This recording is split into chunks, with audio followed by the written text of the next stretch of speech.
आज हम लोग 10 इम्पोर्टेंट क्वेश्चन के ऊपर चर्चा करेंगे। तो चलिए शुरू करते हैं। क्वेश्चन नंबर 1, धर्मचक्र दिवस निम्न में से किस दिन मनाया जाता है? तो यह 4 जुलाई को मनाया जाता है। भारत सरकार के सांस्कृतिक मंत्रालय के तत्वाधान में अंतर्राष्ट्रीय बौद्ध परिसंघ 4 जुलाई 2020 को धर्म चक्र दिवस के रूप में मनाया गया है। यह आषाढ़ पूर्णिमा को मनाया गया है।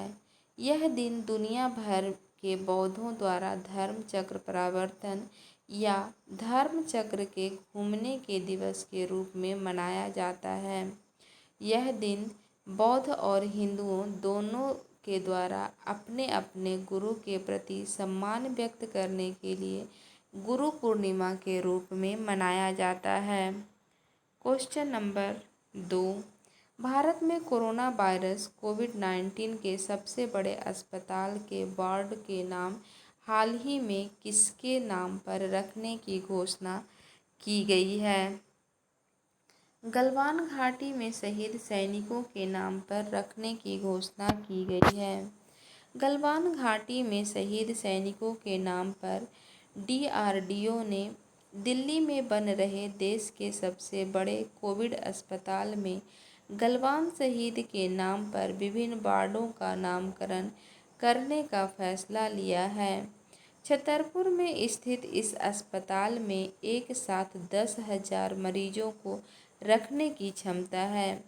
इस अस्पताल के मैनेजमेंट की जिम्मेदारी 2,000 से ज़्यादा ITBP जवानों के पास है। प्रधानमंत्री नरेंद्र मोदी ने 3 जुलाई को लद्दाख का दौरा किया था और चीन को एक कड़ा संदेश देते हुए कहा है कि विस्तारवाद का युग समाप्त हो गया है। Question number 3, New Zealand cricket team के किस बल्लेबाजी कोच ने हाल ही में अपने पद से इस्तीफा दे दिया है? तो इनका नाम पीटर फुलटन है।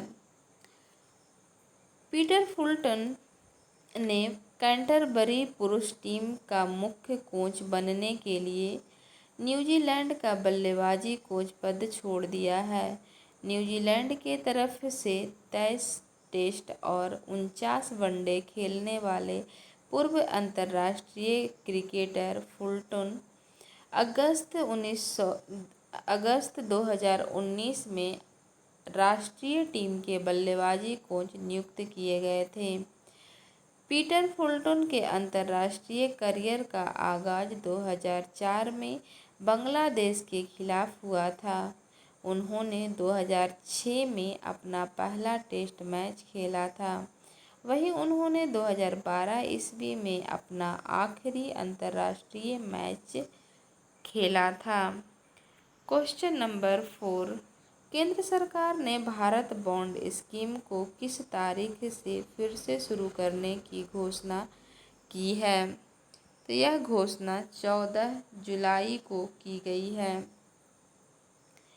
भारत बॉन्ड ETF देश का पहला कॉरपोरेशन बॉन्ड है। इस बॉन्ड की 2 मैच्योरिटी अवधि है। पहली मैच्योरिटी अवधि 3 साल के लिए है, जबकि दूसरी मैच्योरिटी अवधि 10 साल है। इस योजना को दिसंबर 2019 में पेशकश की गई थी। भारत बॉन्ड ETF की दूसरी खेप 14 जुलाई को पेश होने वाली है। इसका पूरा आकार 14,000 करोड़ रुपया है। आमतौर पर सरकारें राजकोषीय घाटा को पूरा करने के लिए बॉन्ड जारी करती है। पब्लिक सेक्टर अंडरटेकिंग के लिए फैसला जुटाने को सरकार ने निवेशकों के सामने यह विकल्प रखा है। पहले सरकार सिर्फ बड़े निवेशकों के लिए बॉन्ड लॉन्च करती थी, लेकिन अब छोटे निवेशक भी इससे जुड़ सकते हैं। क्वेश्चन नंबर 5, केयर रेटिंग्स ने वित्त वर्ष 2020-21 के लिए भारतीय अर्थव्यवस्था को कितने प्रतिशत तक सिकुड़ने का अनुमान लगाया है? तो यह अनुमान 6.4% तक लगाया गया है। रेटिंग एजेंसी ने कोविड-19 महामारी के कारण लॉकडाउन के कारण आर्थिक गतिविधियों में जारी प्रतिबंधों का हवाला देते हुए भारतीय अर्थव्यवस्था की जीडीपी ग्रोथ दर को घटा दिया है। इससे पहले एजेंसी ने मई में 2020-21 में जीडीपी सकल घरेलू उत्पाद में 1.5 से 1.6% की गिरावट के अनुमान जताया था। केयर रेटिंग्स ने कहा कि देश में जुलाई में भी लॉकडाउन जारी है। रिपोर्ट के अनुसार सकारात्मक वृद्धि केवल कृषि और सरकारी क्षेत्र में आएगी। रेटिंग एजेंसी ने मई में जीडीपी में 1.5 से 1.6 की गिरावट का अनुमान जताया है। क्वेश्चन नंबर 6, अंतर्राष्ट्रीय सहकारिता दिवस 2020 निम्न में से किस दिन मनाया गया? तो यह 4 जुलाई को मनाया गया है। संयुक्त राष्ट्र प्रत्येक साल जुलाई के पहले शनिवार को अंतर्राष्ट्रीय सहकारिता दिवस के रूप में मनाया जाता है। यह दिवस सहकारिता के बारे में जागरूकता बढ़ाने के लिए मनाया जाता है। यह आयोजन संयुक्त राष्ट्र द्वारा संबोधित प्रमुख समस्याओं के समाधान में सहकारी आंदोलन के योगदान को रेखांकित करता है। इसे पहली बार 1930 ईस्वी में मनाया गया था। क्वेश्चन नंबर 7, केंद्र सरकार ने किस राज्य में आत्मनिर्भर कार्यक्रम के अंतर्गत फूड पार्कों के ढांचागत सुधार हेतु 4,000 करोड़ रुपये की राशि मंजूरी की है? तो यह राज्य कर्नाटक है। केंद्र सरकार ने कर्नाटक में आत्मनिर्भर कार्यक्रम के अंतर्गत फूड पार्कों के ढांचागत सुधार के लिए 4,000 करोड़ रुपये की राशि मंजूरी की है। राज्य में विकसित 4 फूड पार्कों में बुनियादी ढांचे में सुधार किया जाएगा और अधिक पार्क स्थापित करने के लिए योजनाएं बनाई जाएंगी। राज्य में कृषि स्टार्टअप्स को फूड पार्कों में अपनी इकाइयां स्थापित करने के लिए प्रोत्साहित किया जाएगा। फूड कर्नाटक लिमिटेड को इन पार्कों के प्रबंधन के लिए विशेष रूप से नियुक्त किया गया है। क्वेश्चन नंबर 8, किस राज्य सरकार ने हाल ही में एक मेगा वृक्षारोपण अभियान पौधे लगाओ पर्यावरण बचाओ को लॉन्च करने का निर्णय लिया है? तो यह निर्णय दिल्ली सरकार ने लिया है। यह अभियान 10 जुलाई 2020 और 26 जुलाई 2020 तक जारी रहेगा। यह अभियान नई दिल्ली में और पूरे भारत में हरित आवरण को बढ़ाकर वायु प्रदूषण को कम करने के लिए है। दिल्ली सरकार के पर्यावरण मंत्रालय ने साल 2021 ईस्वी तक 3500 वर्ग किलोमीटर के हरित आवरण का लक्ष्य रखा है।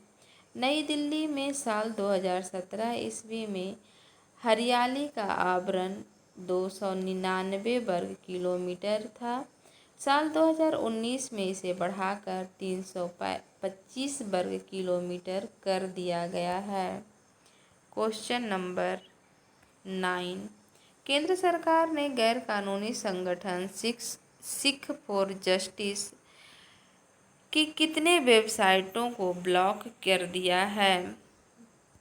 तो सिख फॉर जस्टिस के 40 वेबसाइट को ब्लॉक किया गया है। केंद्र सरकार ने हाल ही में यह घोषणा किया है कि अलगाववादी गतिविधियों का समर्थन करने को लेकर प्रतिबंधित संगठन सिख फॉर जस्टिस से जुड़ी 40 वेबसाइट ब्लॉक कर दी गई है। अमेरिका स्थित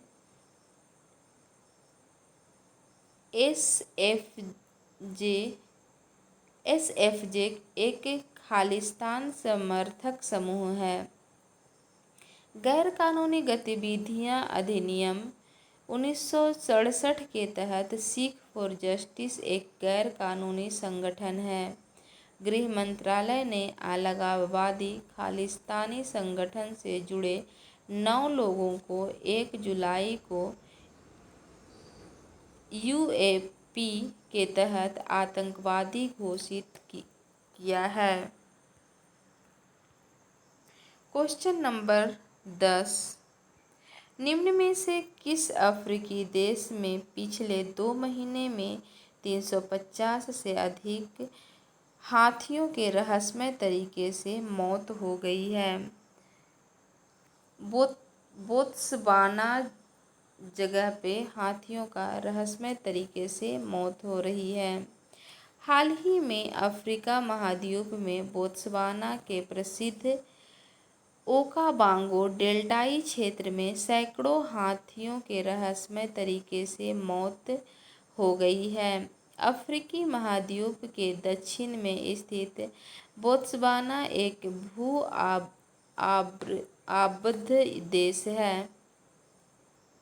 भू-आबद्ध देश है। बोत्सवाना दुनिया का सबसे बड़ी हाथी आबादी वाला देश है। वर्ष 2014 में ओकाबांगो डेल्टा को आधिकारिक तौर पर यूनेस्को को विश्व धरोहर सूची में शामिल किया गया था।